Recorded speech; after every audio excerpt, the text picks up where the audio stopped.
बिस्मिल्लाहिर्रहमानिर्रहीम।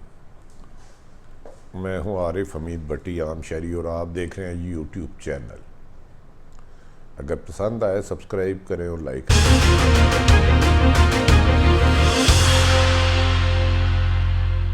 करें। नाज़रीन, हर महीनों की तरह अप्रैल भी जाने वाला है। अप्रैल में एक रिपोर्ट आनी थी गंदम और चीनी बहरान, इस पे बात करेंगे। दूसरा, बिलाखिर भारत में होने वाली नाइंसानियत दहशत गर्दी पर अमेरिकी कमीशन ने भारत को अक़लियतों के लिए ख़तरनाक तरीन मुल्क करार दे दिया। भारत का गनवाना चेहरा दुनिया को दिखा दिया। तीसरा, पाकिस्तान में नैब ऑर्डिनेंस की मुद्दत ख़त्म होने के बाद अब हुकूमत और अपोजिशन नैब को खोखला करने के लिए ऐसी तरमीम करना चाह रही हैं जिसमें करप्ट लोगों को डिफेंड किया जाए। चौथा, कल काबीना में हलफ ले लिया शिबली फराज साहब ने, वज़ीर इत्तलात और साबिक़ DG ISPR आसम सलीम बाजवा। आसम सलीम बाजवा के लिए बड़ा इम्तहान होगा। सहाफ़ी तो पुल सरात से अबूर करते ही रहे हैं, ये तो उनके लिए बड़ा इशू नहीं है, लेकिन हुकूमत अब इन दोनों के कम्बिनेशन को कैसे इस्तेमाल करती है, ये आने वाला वक्त मीडिया पर ख़ासा असरअंदाज हो सकता है। इस बारे में मुख्तलिफ चाय मगोइयाँ हो रही हैं, इन पर भी डिटेल बात करेंगे। नाज़रीन, अब आ जाते हैं सबसे पहले हमारे पाकिस्तान में नैब खेल में। नैब खेल 2008 से 13 से 18 तक सोया रहा, बेज़मीर रहा, करप्शन को छेड़ा नहीं गया, करप्ट लोगों को पाला गया। 18 आया, तवक्को की जा रही थी कि अब बिला इम्तियाज़ एहतसाब होगा और पाकिस्तान एक नया पाकिस्तान हकीकत में बनेगा, जिसमें ताकतवर और कमज़ोर के लिए एक कानून होगा। इस ख्वाहिश का एहसास पूरी कौम को था, लेकिन आहिस्ता आहिस्ता ये ख्वाहिश, ये उम्मीद दम तोड़ती गई जब नैब ने, PTI की हुकूमत ने नैब को बज़ाहिर बाख्तियार करने की कोशिश की। इस सिलसिले में साबिक़ 2 वज़ीर आज़म, साबिक़ सदर को भी गिरफ़्तार किया गया, जेलों में डाला गया। और ये गिरफ्तारियों से पहले दावे खरबों और अरबों रुपए की करप्शन से शुरू होते थे, रेफरेंस की सूरत में चंद करोड़ आ जाते थे। बहुत से लोग गिरफ्तार हुए, अहम तरीन शख्सियात, और उनके बाद वो जेलों में भी गए। उन पर अवाम आपके पैसों से करोड़ों रुपए एक एक मुल्ज़म पर लगाए गए। लेकिन बदकिस्मती देखें, इस मुल्क के हालात की सितम ज़रीफ़ी देखें, रिकवरी बड़े सियासतदानों से सिफर रही। नैब के बुलंद व बाला दावे आसमानों को तो छूते रहे, लेकिन आसमानों को छूते छूते उनके पाँव ज़मीन से उतर गए और वो खुद हवा में रहे, जिसका नतीजा ये हुआ कमो बेशतर सारे ही सियासतदान ज़मानतों पर बाहर आ गए। और इमरान खान साहब की ये ख्वाहिश कि मैं लूटा हुआ माल वापस लूँगा, वो पूरी ना हो सकी। उसमें कुछ लोग कहते हैं कि प्रोसिक्यूशन कमज़ोर है, कुछ लोग कहते हैं गिव एंड टेक कर लिया जाता है। हुकूमत बाद मामलात में अपोजिशन को बनाने के लिए उनसे ब्लैकमेल हो के कुछ बातें उनकी मान लेती हैं, कुछ अपनी मनवा लेती हैं, और इस तरह 2.25 साल का अरसा गुजर गया। इस कहने में कोई बहाम नहीं, ये 2.25 साल का अरसा PTI की हुकूमत का, नवाज शरीफ की हुकूमत और पीपल्स पार्टी की हुकूमत से ज़्यादा मुख्तलिफ आवाम के लिए नहीं रहा। ऊपर चंद ख़ानदान कोई नवाजे गए होंगे तो मुझे नहीं पता। इसमें सबसे एक अहम बात हुई, इस दौरान फर्स्ट टाइम किसी हुकूमत ने अपने वज़रा एडवाइज़र की चीनी और गंदम की रिपोर्ट शाया की, लेकिन बुलंद व बाले दावा किए गए 25-26 अप्रैल को छोड़ेंगे नहीं, निशाने इबरत बना देंगे, जहीरा दो को नहीं छोड़ेंगे, वो कर्फ्यू माफिया को नहीं छोड़ेंगे। इतने इतने बुलंद दावे किए गए कि लोगों के बेजानों में, मायूस जिस्मों में फिर उम्मीद हुई कि शायद लुटेरे अब आ जाए। लेकिन कल अचानक फिर 3 हफ्ते का टाइम दे दिया गया।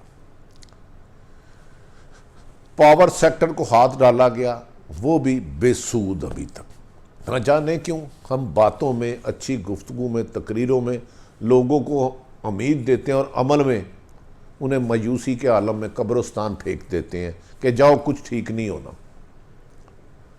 अब बिजली बहरान के लोग कमो बेशतर बज़ाहिर अभी तक कानून से बाला हैं, लेकिन इमरान खान साहब ने कहा मैं नहीं छोड़ूंगा।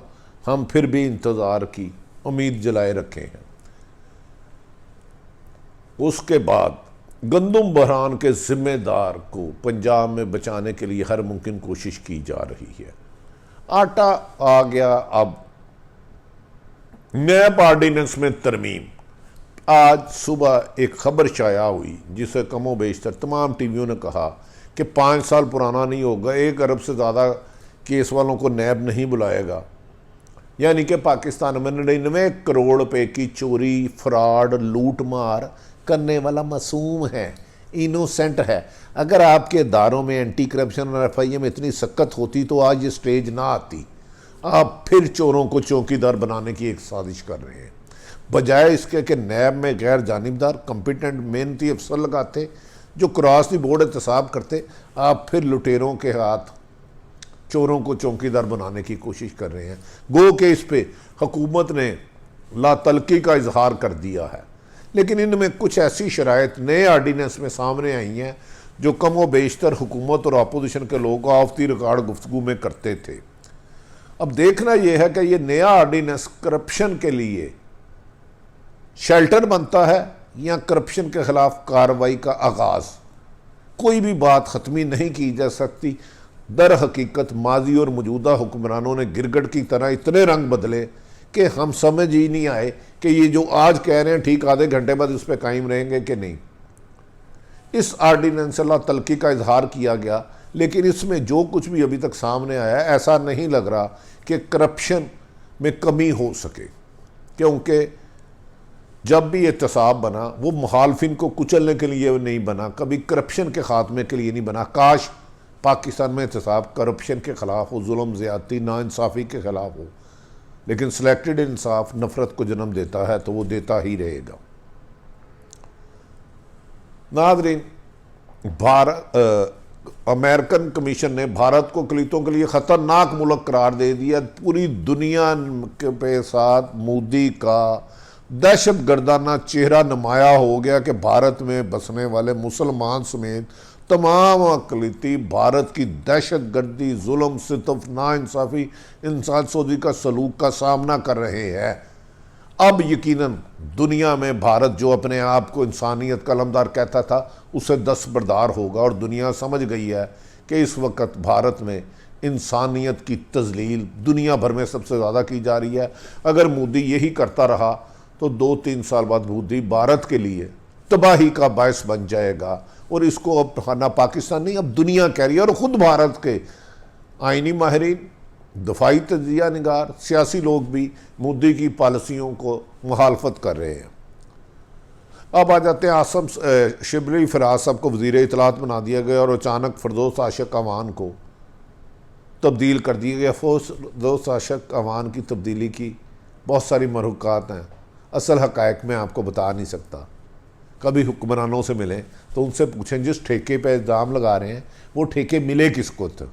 ये बड़ी ज़बरदस्त कहानी है। इसके बैकग्राउंड अगर आप समझ गए तो आप समझ जाएंगे कि वो ठेके फरदौस आशिक अवान बेनिफिशरी नहीं थी, कोई और था। लेकिन ये कहानी फिर सही। अब DGISP आसम सलीम बाजवा को वज़ीर आज़म का एडवाइज़र किया। पहले देखें वो पाक फ़ौज के तर्जमान थे, हर आदमी उनका एहतराम करता था, क्योंकि फ़ौज से मोहब्बत पूरा पाकिस्तान करता है। जब आप फ़ौज की तर्जमानी करते हैं तो लोग आपके लिए सॉफ्ट कॉर्नर रखते हैं, क्योंकि फ़ौज पूरे मुल्क की होती है, एक सियासी जमात की नहीं होती। उसमें लोग रिस्पेक्ट देते हैं, बड़ी पॉजिटिव से सवाल करते हैं और हक़ाइक़ लोगों तक पहुँचाते हैं, क्योंकि उसमें उनकी ज़ात का मसला नहीं होता, पाकिस्तान की सलामती का। अब आसम सलीम बाजवा बहुत सख्त इस वक्त मुश्किल में आएंगी, क्योंकि अब वो पाक फौज के तर्जमान नहीं, पाकिस्तान के तर्जमान नहीं, पाकिस्तान की एक हुकूमत है, उस सियासी जमात है, उसके ऊपर अपोजिशन को सैकड़ों इतराज़ात हैं, जिसमें करप्शन भी है, बैड गवर्नर्स भी है, इकानमी की तबाह खाली भी है, गलत बयानी भी है, झूठ भी है, सिलेक्टेड एहतसाब भी है। इन चीज़ों में आसिम सलीम बाजवा को अपनी कॉम्पिटेंसी साबित करने के लिए सख्त मुश्किलात का सामना, तल्ख तलवार की धार में चलने वाले सवाल होंगे, क्योंकि अब वो इमरान खान के तर्जमान है, एक वज़ीर आज़म के तर्जमान है, पाकिस्तान की फ़ौज के नहीं। ऐसे में उनका बहुत कामयाब होना बादिउल नज़र में मुझे मुश्किल तरीन नज़र आ रहा है। मादी में कभी ऐसा नहीं हुआ कि कोई DG ISP RO और वो किसी सियासी जमात का तर्जमान बन जाए, और उस जमात का जिसके खिलाफ बहुत मजबूत अपोजिशन हो, और वो जमात जो हुकूमत का तर्जमान बना है उसकी अक्सरियत भी ना हो। उन्होंने फ़ौज का इमेज आसिम सलीम बाजवा ने बहुत बुलंद किया था, लेकिन क्या इमरान खान के लिए उठने वाले उनके खिलाफ सख्त सवाल कि वो जवाब दे पाएंगे? क्या टॉक शो में आके डिफेंड कर पाएंगे? क्या प्रेस कॉन्फ्रेंस कर पाएंगे? या पीछे रह के स्ट्रेटेजी बनाएंगे और शिबली फराज फ्रंट पर होंगे? इमरान खान सब बहुत मुश्किल में फंसते जा रहे हैं। हालात ये था कि कोरोना में आकर वो अपोजिशन के साथ दोस्ती का हाथ बढ़ाते, पाकिस्तान की ज़राअत और इकानमी को ऊपर करके पाकिस्तान के लिए बेहतरी के हालात बनाते। नाज़रीन, इसके अलावा भी कुछ गुफ्तगू करेंगे वक्त की कमी की वजह से। आरिफ हमीद भट्टी आम शहरी का यूट्यूब चैनल पसंद है, इसे सब्सक्राइब करें, लाइक करें, अपने इर्द गिर्द रहने वालों की खुशियों का बायस बने, उन्हें तकलीफ़ ना दें। पाकिस्तान जिंदाबाद।